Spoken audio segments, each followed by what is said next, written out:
Bonsoir à tous, ravi de vous retrouver dans Ça vous regarde. On parle de la Syrie, 94 000 morts, victimes de cette guerre civile qui oppose l'armée libre de Syrie aux soldats de Bachar el-Assad. On en parle ce soir, c'est un conflit qui a démarré, souvenez-vous, dans le prolongement des printemps arabes. Ce soir, évidemment, nous pensons à nos deux confrères journalistes, Didier François et Édouard Elias d'Europe 1, enlevés la semaine dernière, dont nous avons ce soir aucune nouvelle. Est-ce qu'il faut une intervention militaire? On va tenter de répondre évidemment à cette question. Sous quelle forme? Comment faire pour arrêter le massacre? C'est évidemment toute la question. Bachar el-Assad a utilisé des armes toxiques, des armes chimiques, mais des enquêteurs des Nations Unies ont réuni des témoignages selon lesquels les insurgés syriens eh bien, se sont servis de gaz sarin. On reviendra évidemment sur ce débat autour des armes chimiques. Et puis il y a les preuves, ces images, cet enfant momie atteint par les gaz toxiques, vous l'avez vu derrière moi, on y reviendra. C'est des images qui ont été rapportées par un journaliste français et il est ce soir avec nous sur le plateau. Et puis bien malgré tout, on reviendra sur la position des États-Unis, parce que malgré ces preuves, bien, effectivement, ils sont très prudents ce soir. Nous ne savons pas comment elles ont été utilisées, quand elles ont été utilisées, ni qui les a utilisées, a répondu le président américain. On va bien sûr débattre de ce sujet. Le JDD.fr, évidemment, notre partenaire. Il y a des questions ce soir posées sur le site. lcp.fr, vous découvrez les adresses. Hashtag CVR, évidemment, merci pour tous les tweets avant, pendant et après. Facebook, évidemment, c'est important. Merci pour tous ceux qui postent la vidéo et qui font vivre l'émission, évidemment. Après le débat, 4 invités sont avec moi pour y voir un peu plus clair. D'abord, Roland Dumas, bonsoir. Bonsoir. Merci d'avoir répondu à notre invitation. Ancien ministre des Affaires étrangères de 1988 à 1993. Oui, j'avais été avant. Et aussi, auparavant, bien sûr, à plusieurs reprises, vous avez rencontré Hafez el-Assad. Oui. Ce livre, L'œil du Minotaure, le labyrinthe de mes vies, au Cherche Midi, c'est votre dernier livre. Oui. On reviendra sur les jugements parfois sévères à l'égard de Laurent Fabius, notamment, et sur ses prises de position. En tout cas, merci d'être avec nous sur ce plateau. Axel Poniatowski, bonsoir. Bonsoir. Député UMP du Val d'Oise, ancien président de la Commission des Affaires étrangères. On vous écoutera sur ce qui se passe en ce moment et sur votre position, votre regard, sur les propos notamment de Laurent Fabius. Et puis avec nous deux experts, d'abord Randa Cassis, bonsoir, présidente du mouvement de la société pluraliste qui agrège plusieurs mouvements. Vous défendez la laïcité, on y reviendra, et puis vous avez une vision, un concept fédéraliste après la fin de ce conflit, après la fin des massacres. On vous écoutera. Vous êtes déjà venu sur ce plateau pour nous parler de ce sujet. Je rappelle que vous avez été membre du Conseil national syrien. Et puis avec nous, Frédéric Elbert, je l'évoquais, vous êtes le journaliste qui a rapporté ces images. On va les voir, ces images. Syrie, l'arme chimique qui avait été diffusée sur Arte. Et puis, vous aviez dévoilé, vous avez Paris Match devant vous. Voilà. Paris Match le premier qui a dévoilé la photo de l'enfant momie que vous avez là, on le verra en image. C'est des photos évidemment atroces et abominables. On verra ces extraits, mais qu'il faut regarder. Avec des témoignages, on y reviendra dans quelques instants, de médecins. Et des documents médicaux. Absolument. En tout cas, merci d'avoir répondu à notre invitation, puis c'est aussi une manière de rendre hommage à un reporter. Il y a eu les révélations du monde, et puis il y a votre travail qui a été fait sur le terrain. On le met ce soir en valeur. Regardez d'abord ce sujet d'Ahmed Tazir. C'est un retour justement sur ce conflit syrien et puis sur cette polémique, ce débat autour du gaz sarin, des armes chimiques et de la prise de position de la France. Regardez ce sujet réalisé par Ahmed Tazir sur bien les images justement que vous avez réalisées, Frédéric Elbert. On regarde.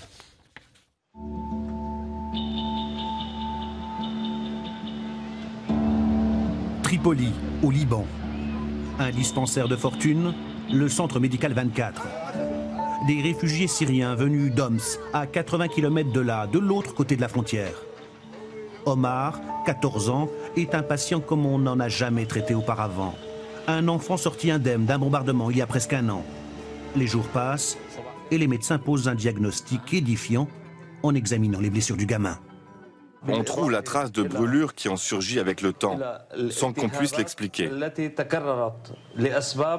On a essayé de circonscrire les microbes qui sont à l'origine de ces brûlures sous-cutanées, mais c'est tellement microscopique, insaisissable, que l'on ne parvient pas à le définir de manière précise. Au laboratoire, on n'a pas trouvé de solution. Nous n'avons pas pu trouver la cause médicale de ces blessures. Ces images ont été diffusées il y a 3 mois. Un documentaire sur la chaîne Arte.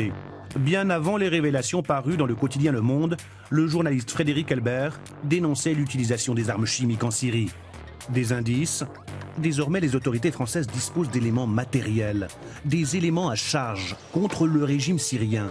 Une première dans le dossier des armes chimiques de Bachar el-Assad. Laurent Fabius le confirme à l'Assemblée nationale. Du sarin a été utilisé à Jobar entre le 12 et le 14 avril et à Sarakeb le 29 avril.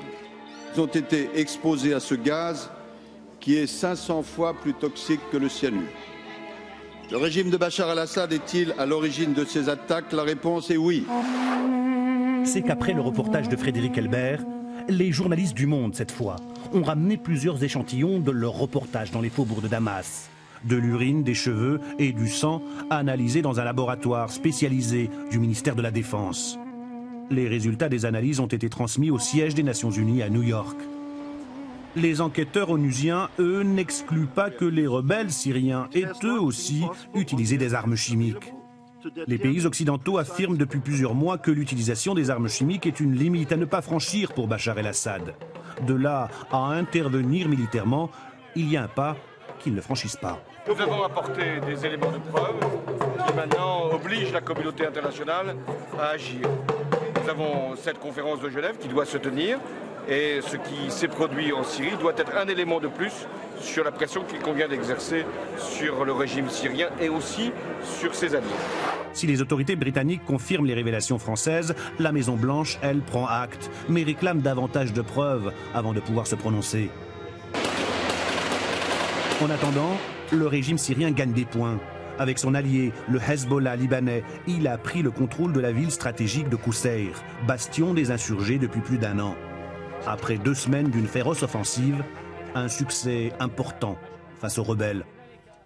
Voilà, je voulais le remercier évidemment Frédéric Elbert et puis le coproducteur Sunset Press et Arte, puisqu'il était diffusé sur Arte. Et puis vous avez Paris Match, parce que c'est effectivement Paris Match qui a montré cette photo, qui a marqué, qui a évidemment montré le visage de cet enfant momie. Juste nos sentinelles, Jamal Eddine est avec nous et Georges sont avec nous, ils sont en direct avec nous devant les webcams.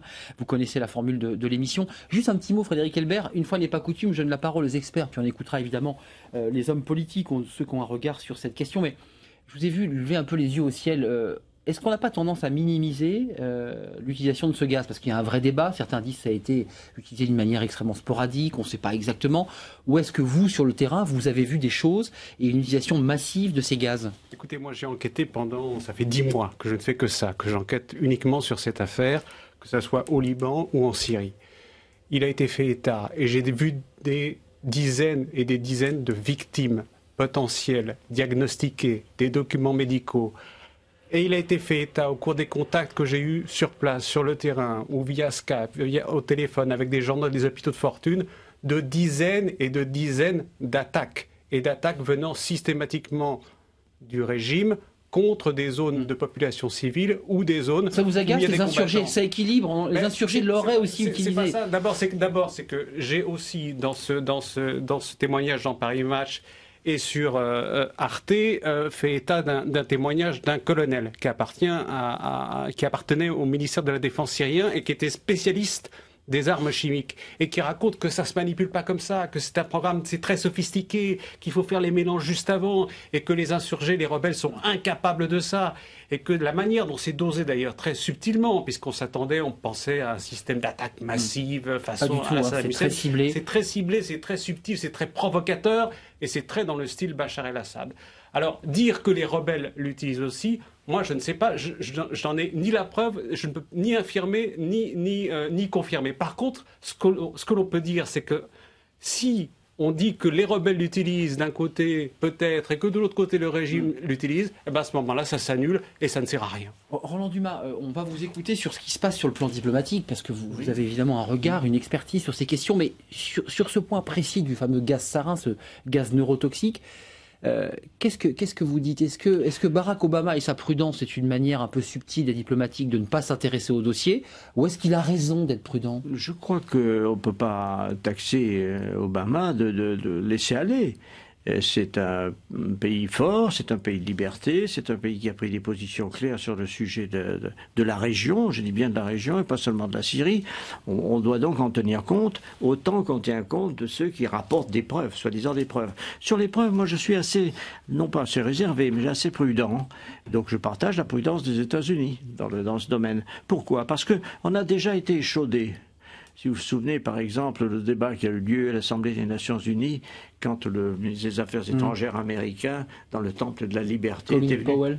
Colin Powell, oui. Absolument. Qui était un de mes amis, est venu en disant voilà, j'ai ici les petites fioles où il y a tous les produits chimiques de Saddam Hussein, etc. Puis s'est aperçu que c'était pas vrai, qu'il n'y avait rien de semblable. Je ne suis pas un employé de l'État français, monsieur Dumas. Pardon ? Je ne suis pas un employé de l'État français, ni du ministère de la Défense. J'ai jamais dit ça. Vous pensez qu'on peut, excusez-moi, parce qu'on est là, on rentre dans un débat, parce que c'est vrai que les armes de destruction massive, la façon dont on peut être intoxiqué, ça peut avoir ce sens-là, c'est ce que vous dites, qu'on peut se faire intoxiquer.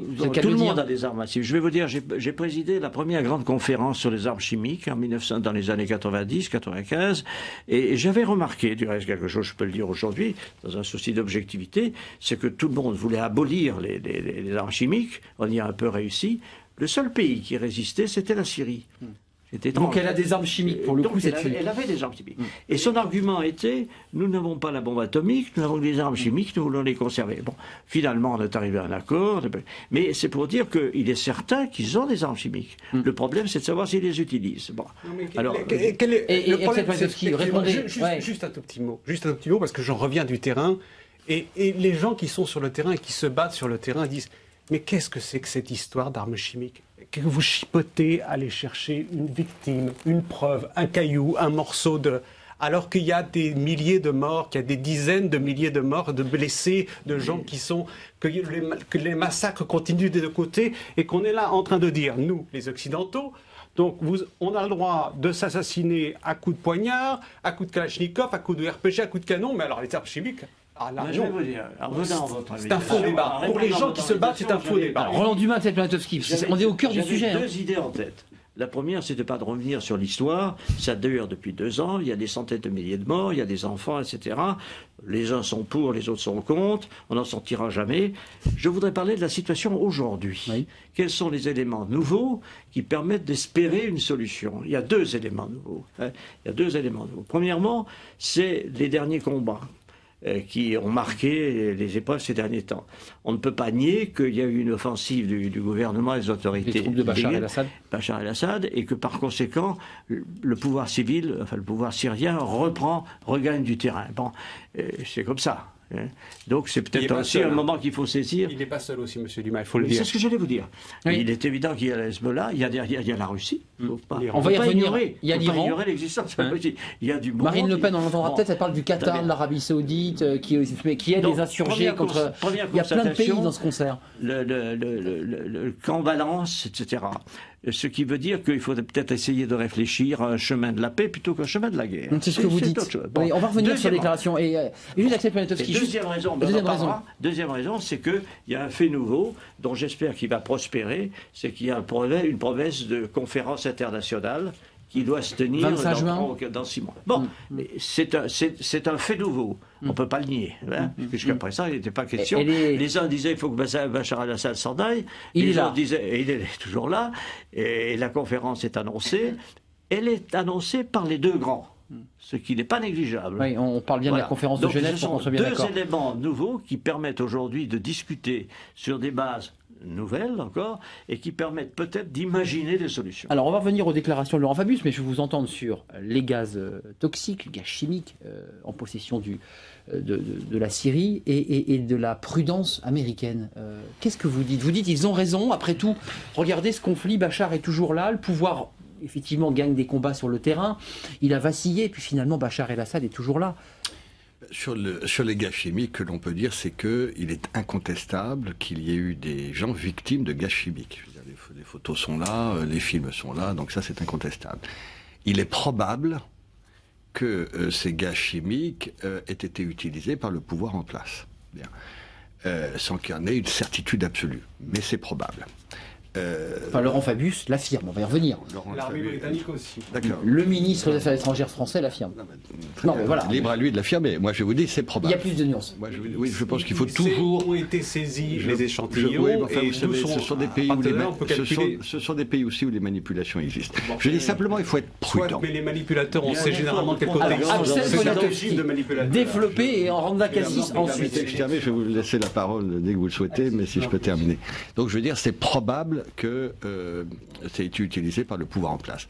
Maintenant, je veux dire, on est au cœur de la plus épouvantable, affreuse, abjecte des guerres. C'est-à-dire c'est une guerre civile. Et vous avez des atrocités qui sont commises de part et d'autre. Bien. Même si on peut commencer à graduer, si vous voulez, l'horreur des actes. Mais je veux dire, dans tous les cas, c'est quelque chose, c'est épouvantable. Alors que dans toute cette affaire, les États-Unis soient prudentes, personnellement, je trouve que c'est une bonne chose. C'est une fin de non-recevoir, excusez-moi d'être concret. C'est une manière de dire ce dossier n'est pas notre priorité. Je pense qu'il faut être prudent dans cette affaire, si vous voulez, parce que cette affaire-là en Syrie n'a strictement rien à voir avec des expériences précédentes. Ça n'a rien à voir avec la situation en Libye. Ça n'a même rien à voir avec la situation au Sahel.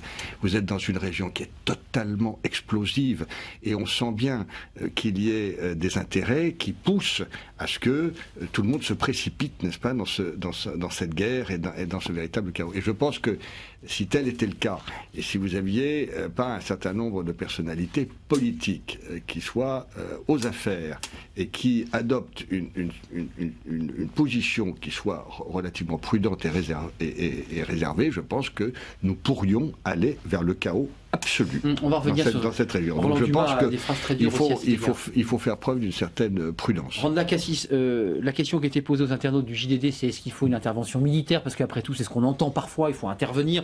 Non, non, non, comme pour la Libye, pas question, nous dit un internaute, puisqu'évidemment, il y a la Libye. Non, non, non, de quoi se mêle-t-on? On n'a pas fait assez de mal en soutenant les révolutions arabes, nous dit cet internaute du JDD. Qu'est-ce que vous dites, vous, ce soir? Vous défendez la laïcité, vous êtes un mouvement aggloméré. Est-ce que vous souhaitez une intervention militaire ou est-ce que la solution passe par, comme le dit Roland Dumas, une solution de paix? Ou donner des armes, il y a aussi la solution intermédiaire. Ou armer les insurgés, comme ça avait été évoqué. À vrai dire, j'ai souhaité au début, c'était au début des contestations, j'ai souhaité l'intervention militaire. Je crois aujourd'hui, l'intervention militaire, je ne crois pas trop que, d'ailleurs, Obama vraiment a envie d'intervenir, mais je crois aussi qu'une intervention militaire peut aggraver la situation en Syrie. Alors, je ne suis pas pour. Je ne suis pas pour l'armement aussi, d'ailleurs, parce que armer les deux côtés veut dire que la Russie va surarmer le régime.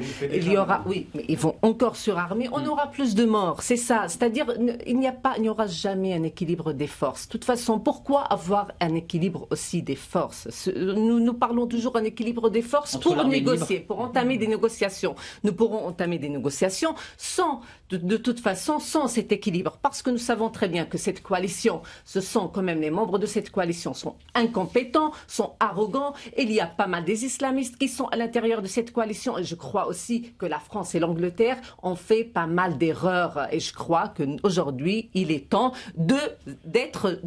d'avoir la responsabilité et d'être quand même un tout petit peu prudent. Vous incarnez la troisième voie, excusez-moi, parce que vous nous dites d'un côté Bachar el-Assad, de l'autre des mouvements, une coalition un peu hétéroclite faite d'islamistes. Vous êtes quoi, la troisième voie? Il y a une troisième... Ce n'est pas la troisième voie, ce n'est pas... Je peux parler.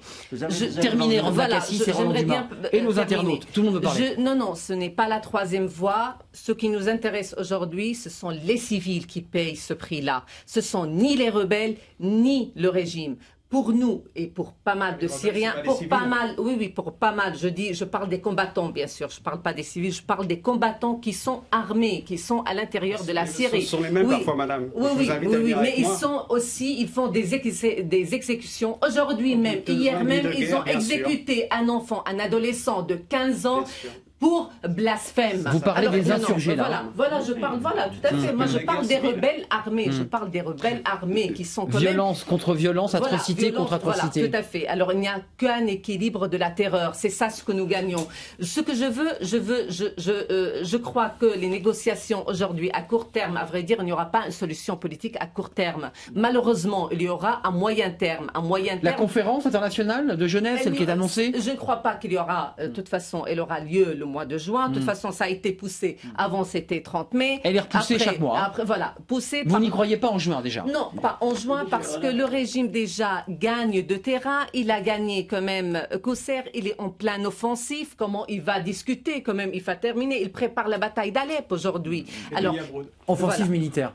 Roland Dumas, un petit mot et nos internautes. Juste, pourquoi vous êtes si dur avec Laurent Fabius? Je peux vous dire que la conclusion à laquelle vous nous demandez de participer, de mon point de vue, est la suivante. Il n'y aura pas de solution par les armes. pour une bonne raison, c'est que la Russie ne lâchera jamais la Syrie. Je peux vous le dire. Bon, je pense que nous sommes quelques-uns à avoir une certaine expérience de l'action internationale. C'est un des traits saillants. La Russie ne lâchera jamais la sécurité de la Syrie. Premièrement. Deuxièmement, ils seront prêts à peser de tout leur poids pour qu'il y ait une conférence internationale. Le fait nouveau, j'ai insisté tout à l'heure au début de ma première intervention, c'est que les États-Unis se sont mis d'accord avec les Russes sur la nécessité de cette conférence. C'est un phénomène formidable.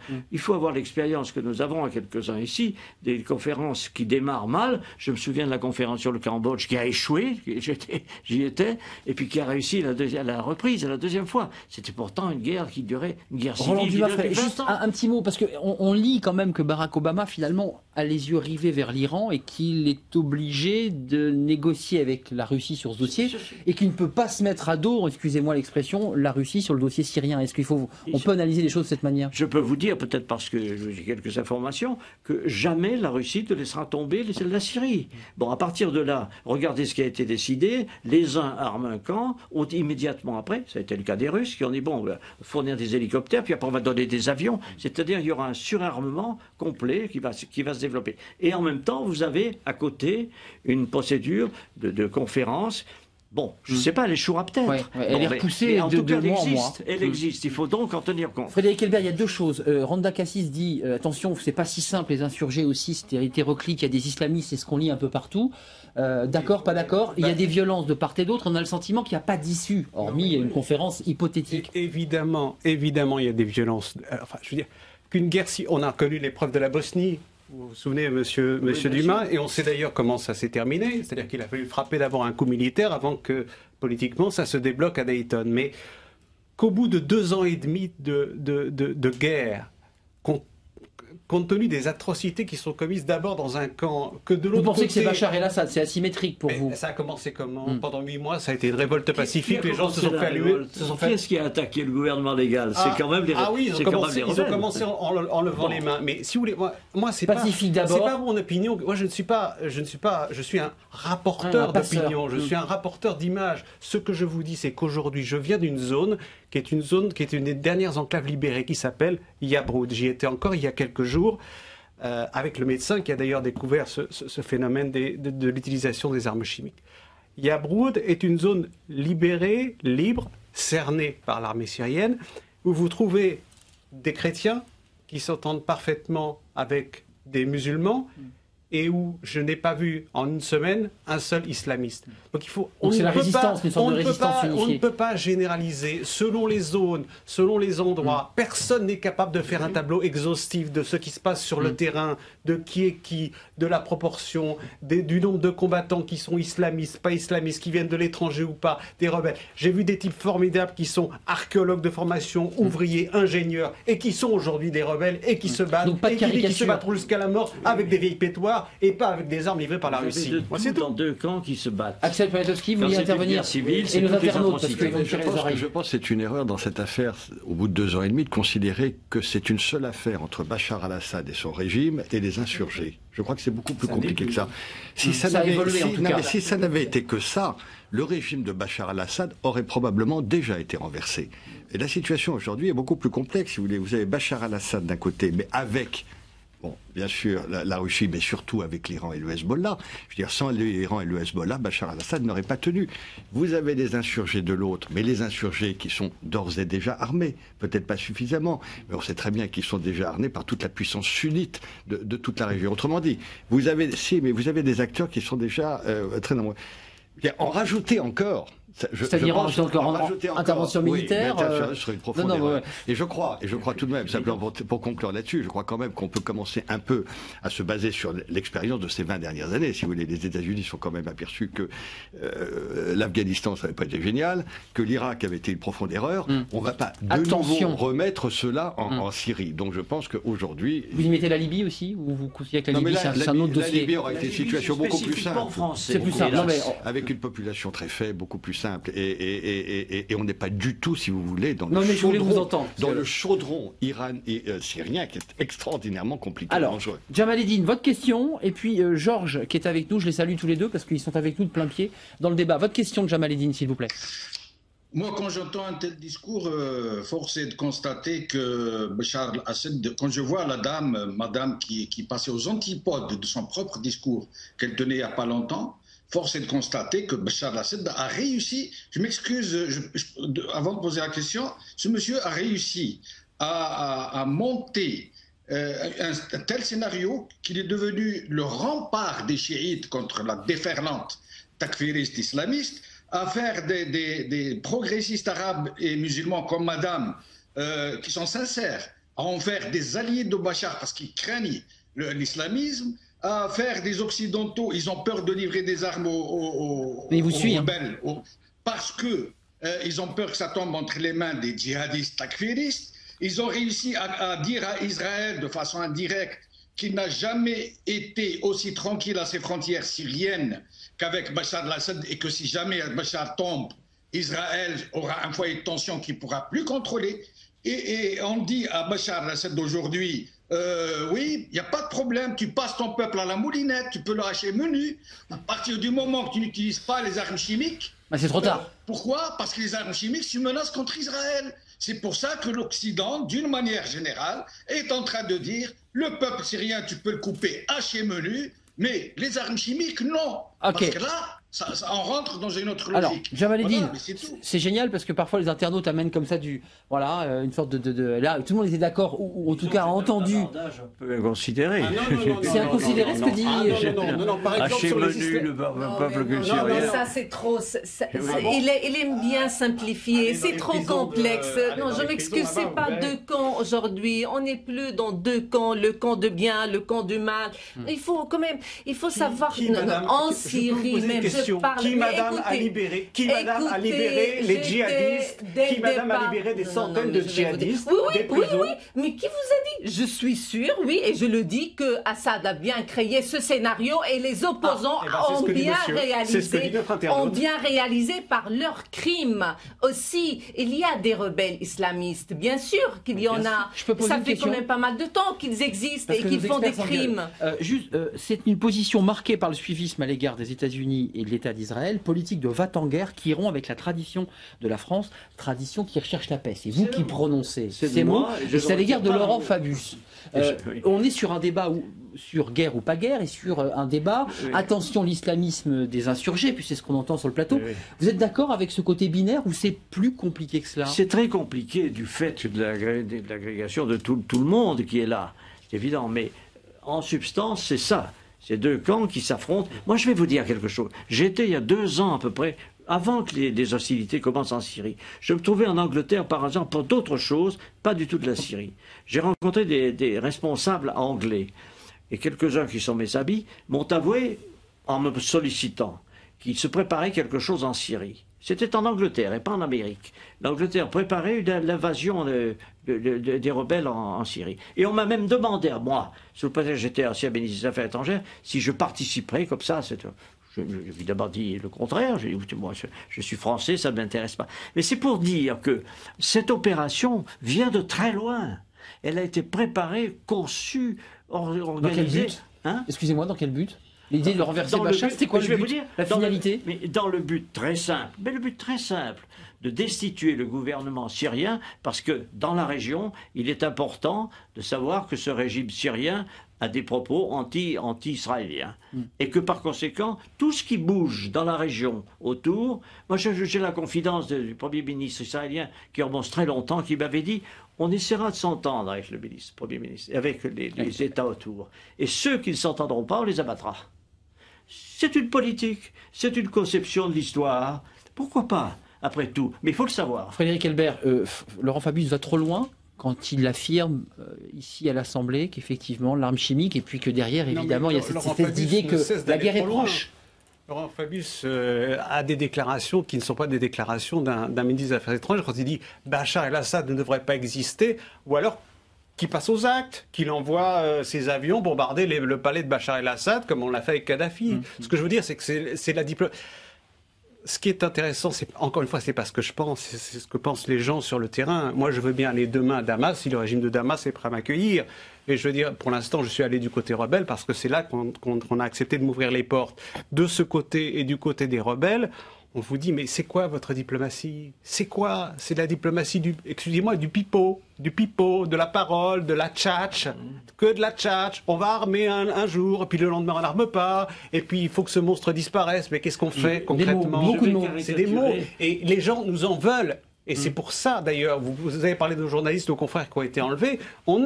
Moi-même, j'ai été pris à partie plusieurs fois par des gens. On parle trop, on n'agit pas.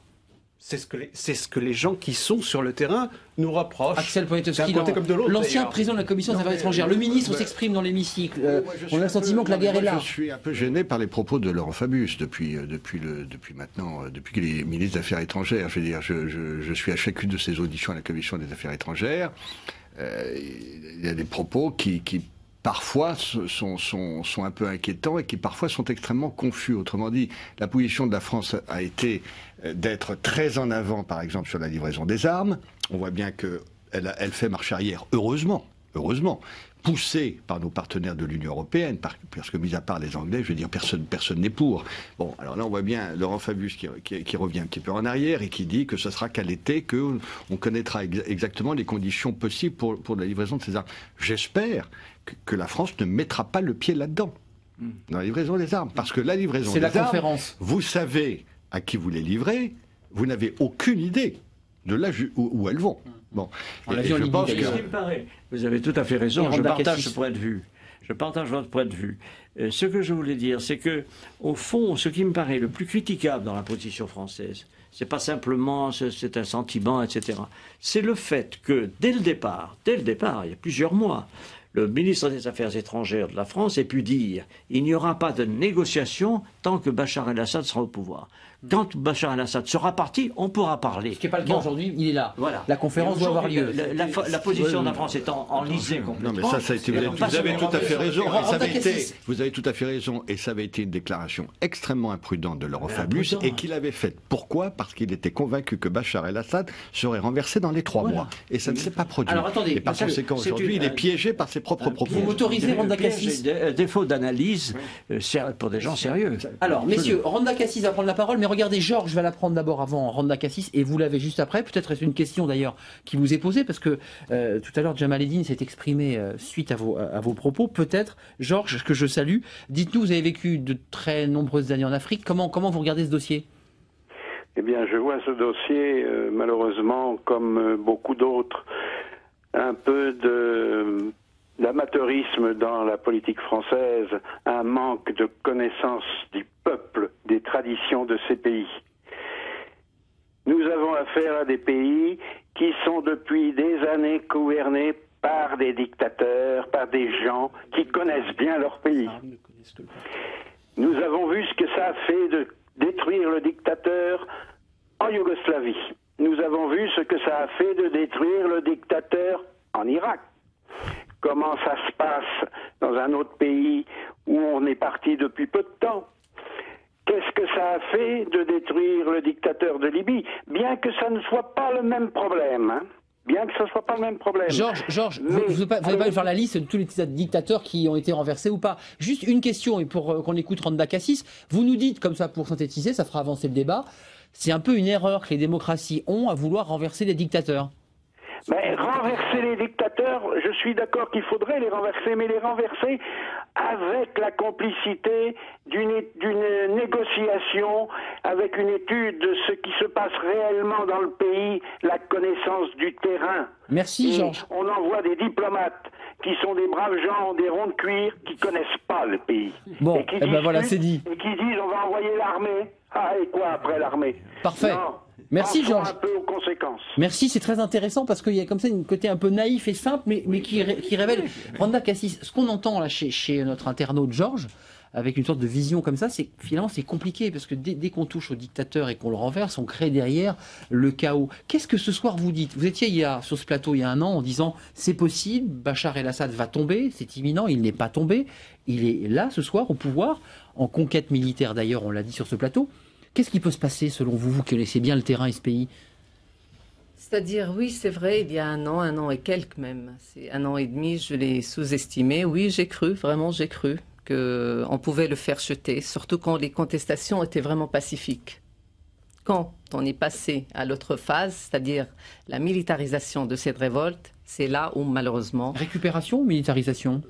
Militarisation de cette révolte, où lui, il a pu récupérer déjà la masse, ou une partie de cette masse silencieuse, il a pu récupérer les minorités, il a pu quand même récupérer puisque pas mal de pourcentages, puisqu'il y a pas mal des communautés qui craignent le départ de Bachar al-Assad, qu'ils le craignent. Pourquoi? Parce qu'ils ont peur de ces islamistes. Surtout qu'aujourd'hui, la Syrie est devenue quand même un terre de djihad chez les islamistes. Il faut le dire. Et là, j'insiste. J'y ai passé 15 jours, j'en ai pas vu. On va vous entendre, parce que c'est la partie, c'est important. Dans les zones, peut-être vous n'êtes pas parti dans la zone nord. Il y a un an, j'ai déjà alerté à la télé de l'expansion de l'islamisme en Syrie. Donc c'est une récupération. Docteur Bérez est parti à Alep. Je me rappelle très bien, je l'ai appelé avant son départ. Je lui ai dit fais attention parce qu'il y a quand même pas mal des islamistes. Il m'a dit mais personne n'en parle. Il est parti, il est retourné. Il m'a dit j'en ai vu, j'ai vu que des djihadistes et des islamistes, même des islamistes français qui étaient là-bas pour faire leur djihad. Je vous entends. Alors, Randa Kassis, terminé parce que j'avais un petit son à vous faire entendre pour Roland Dumas. Non, je ne crois pas que, bien sûr, une démocratie est faisable, mais bien sûr, ce n'est pas de jour au lendemain. C'est pas le 25 juin prochain. Voilà, on ne peut pas établir une démocratie comme ça. C'est une culture, c'est un changement d'une culture quand même. C'est-à-dire, il faut apprendre aux autres le respect de chacun qui lui est différent. Je crois que la clé, là, je suis vraiment convaincue que la clé qui peut apporter la paix aux Syriens et aussi qui pourra faire chuter Assad, et ce sera une question, plus une question de peuple syrien, mais une question de la communauté alaouite, une affaire de la communauté alaouite, c'est la clé. C'est pour ça j'insiste. Minoritaire dans le pays. Clé, voilà, et qui peut donner aussi la garantie à ces minorités-là, c'est la clé d'établir de la création d'un État fédéral en Syrie même. Donc des régions à l'intérieur de la Syrie. Tout à fait. Nous avons déjà la zone. Nous avons déjà en fonction quoi, des ethnies, des peuples, Oui, sans le dire. C'est vraiment à nous d'aller leur imposer ça. Non, pas du tout. C'est à nous les Syriens d'ailleurs. C'est à nous les Syriens. Écoutez Marine Le Pen parce qu'elle s'est exprimée, Roland Dumas. Écoutez ce qu'elle disait sur BFM à propos justement des insurgés, cette question des islamistes et de la façon dont on armait les insurgés. Écoutez-la. Les rebelles syriens sont en grande partie des islamistes terroristes. Deuxièmement, parce que c'est une inouïe hypocrisie, car en réalité, cela fait des mois et des mois que le Qatar et que l'Arabie saoudite arment avec l'accord de l'Union européenne et même parfois avec les armes fabriquées par l'Union européenne, les rebelles. Donc cette décision qui est apparue comme une nouveauté était en réalité la validation d'un fait acquis qui est le soutien, l'aide, l'assistance apportée par le Qatar qui est censé être un grand ami de l'Union européenne. Voilà, vous en pensez quoi, Roland Dumas? Parce qu'elle va trop loin, elle dépasse elle aussi la ligne rouge. Parce que c'est Madame Le Pen qui le dit que je dirais qu'elle a tort. Si elle dit une vérité, il faut reconnaître. Bon, c'est peut-être un peu exagéré, mais c'est vrai que le Qatar, comme nous le savons, et l'Arabie Saoudite ont pris position dans ce conflit. Si le Qatar, qui effectivement a pris parti pris dans ce conflit, et du côté des rebelles, mettait tout le poids, tout l'argent qu'il met dans le Paris Saint-Germain en armement, croyez-moi qu'ils auraient autre chose que ce que j'ai vu sur le terrain, à savoir des vieilles pétoires qui datent du mandat français qui sont en train de retaper dans des usines clandestines. Ils auraient de quoi attaquer les avions, de quoi attaquer les tanks. Ils n'ont pas cet armement-là. Ça veut dire que le Qatar, croyez-moi, le pied sur le frein. Ils financent leur groupe à eux. C'est ça la différence. Et leurs groupes à eux, ils ont quoi? Combien d'avions sont tombés? Les brigades laïques, j'en connais à Dara, ils n'ont rien, ils n'ont ni munitions ni rien parce qu'ils n'ont pas de financement qui vient de Qatar. C'est une vraie question, le Qatar a beaucoup d'argent. C'est pour ça c'est risqué. Pourquoi c'est risqué d'armer ces rebelles? Parce que en armant ces rebelles, il y aura de marché noir. Et c'est qui les groupes qui sont les plus financés et les plus structurés? Ce sont les islamistes qui vont récupérer ces armes-là. C'est pour ça. Non. Axel Poniatowski, juste, elle va trop loin, Marine Le Pen, parce que cette question est posée depuis le début du débat. D'abord, manifestation pacifiste en Syrie, puis militarisation ou récupération par des mouvements islamistes. Ça aussi, on est un peu dans l'intox, où vous pensez effectivement que les islamistes sont en train de... Non, mais j'ai posé la question après à l'acteur de terrain, mais... Moi, je pense Qu'est-ce que vous pense, si pensez? vous voulez, que pour nous, et c'est pour ça que M. Fabius ferait quand même ferait bien de faire très attention à ce qu'il va faire et aux décisions qui vont être prises par la France et l'Occident en général. Pourquoi? Parce que la seule question aujourd'hui, c'est si le régime de Bachar al-Assad tombe, quid de la suite? On donne les clés à qui? L'après Bachar al-Assad, c'est quoi? Eh bien, aujourd'hui, le problème, c'est que l'après Bachar al-Assad, c'est probablement simplement l'alternative entre soit les salafistes, soit les frères musulmans. Les Syriens n'existent pas là-dedans. Le peuple syrien, il a basculé tout entier dans le salafisme. Le peuple syrien. Ça s'est passé dans la plupart de ces pays. Pourquoi? Parce que ce sont les plus combatifs et qu'ils ne sont pas démocrates. Frédéric Elbert, Roland Dumas. C'est un chiffon rouge. Cette alternative-là, c'est pas celle de l'Occident. Vous avez raison de poser cette question, c'est sérieuse. Ceci étant, ils s'en moquent complètement. Parce que pour eux, ils ont déjà le précédent de l'Irak, ils ont le précédent de la Libye, ils ont les précédents dans toute la région. Et par conséquent, si Assad disparaît, c'est le but. Ce sera la pagaille après. Mais peu importe. Peu importe. Ils se débrouilleront. Regardez ce qui se passe en Libye. Vous avez tous les jours des assassinats à Benghazi. On a même assassiné un ambassadeur américain. Mais qui s'en préoccupe? Est-ce qu'ils sont en mesure de dire c'est le chaos? Oui, mais c'est tout le chaos. Et regardez ce qui se passe en Tunisie et en Égypte, c'est de plus en plus le chaos. On peut trouver du grain dans le chaos. Les images derrière nous, qui sont des images terribles. Certains préfèrent le chaos dans lequel ils auront leur jeu plutôt qu'un gouvernement solide qui défendrait le pays. Un mot, Frédéric Elbert, parce qu'on entend quand même des choses qui sont un peu effrayantes. La guerre va se poursuivre, en tout cas cette guerre civile, si j'entends bien et qu'en même temps, on ne sait pas trop à qui on donne les clés, si ou quand Bachar el-Assad tombera. Vous, sur le terrain, vous dites c'est pas vrai, c'est pas comme ça, c'est beaucoup plus varié, mélangé et nuancé. Ça vous choque ce que vous entendez là? Il faut arrêter d'imaginer des hordes, des légions entières d'islamistes. C'est pas vrai, vous l'avez pas vu. Il faut arrêter. Moi, j'ai vu des gens qui condamnent fermement des rebelles, des combattants de brigade, des gens qui condamnent totalement l'islamisme. J'ai vu des combattants chrétiens engagés dans la brigade Al-Farouk. J'ai vu des gens ouverts, civilisés, qui vous disent alors peut-être qu'ils se trompent, peut-être que ça sera dur, peut-être personne ne peut prévoir ce qui va se passer demain, mais qui disent si demain vous êtes seul contre tous, demain on a les clés, on a les clés de la maison, on ira faire la guerre aux islamistes pour les mettre dehors. Arrêtez de grossir sans arrêt. Je crains que ce soit très naïf. Est-ce que les Iraniens et le Hezbollah sont sur le terrain, oui ou non? Mais c'est un Iranien, Hezbollah. Attendez, si vous confondez Iranien, Hezbollah, salafistes, islamistes, alors là, on est parti dans un... Bien sûr, il est vrai qu'il y a des brigades laïques en Syrie. Ça, c'est tout à fait minoritaire. Non, pas du tout. Mais je dis même pas que c'est minoritaire. Mais le problème, c'est le problème de finance. Qui finance? Ces brigades n'ont rien. Ils ne pèsent rien, malheureusement, parce qu'ils n'ont ni armes, ni... Et comment on va contrôler la distribution des armes? Mais c'est ça, il y a pas mal de... On ne peut pas dire, voilà, bon, nous, on va distribuer ces armes à ces brigades laïques. Nous ne pourrons pas, personne ne pourra. C'est pour cette raison que c'est risqué d'armer les rebelles. Bien sûr, heureusement que toute la Syrie n'est pas... Moi, je ne demande pas que ça, c'est eux qui le demandent. Maintenant, tout est risqué. C'est quoi votre solution? C'est de négocier à Genève? Je peux vous dire que là-bas, ils n'en ont rien à foutre des négociations de Genève. C'est tout. Le truc, c'est tout simplement d'avoir que Bachar al-Assad sera vraiment une question de sa communauté. Quand on donne la garantie à ces communautés-là, je crois, c'est là où nous pourrons avoir la paix en Syrie. Merci et à nous vous pourrons avoir un pays qui respecte tout. Roland Dumas, dans l'œil du Minotaure, ça c'est un débat passionnant et on va le poursuivre ce débat sur le plateau d'LCP parce que la question syrienne c'est évidemment une question importante avec cette conférence qu'on attend. La question prévue au 25 juin. Certains déjà doutent qu'elle se tiendra. Dans l'œil du Minotaure, le labyrinthe de Mévi avec un S, cherche midi. Merci d'avoir répondu à notre invitation. Merci Randa Cassis. Vous reviendrez évidemment pour débattre. Merci à vous, Frédéric Elbert.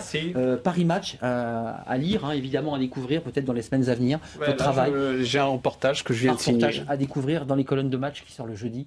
À découvrir dans Match. Merci à Axel Poniatowski d'être venu sur ce plateau. Puis merci à nos internautes, des experts dans leur domaine respectif, Georges et Jamel Eddine. Merci pour votre interactivité. Demain, on parle d'un tout autre sujet. On s'intéresse au gaz de schiste, sujet sensible aussi, parce que c'est un sujet qui traite de l'économie française. Relance ou pas, telle est la question. On en parlera sur ce plateau. Bonne soirée, à bientôt.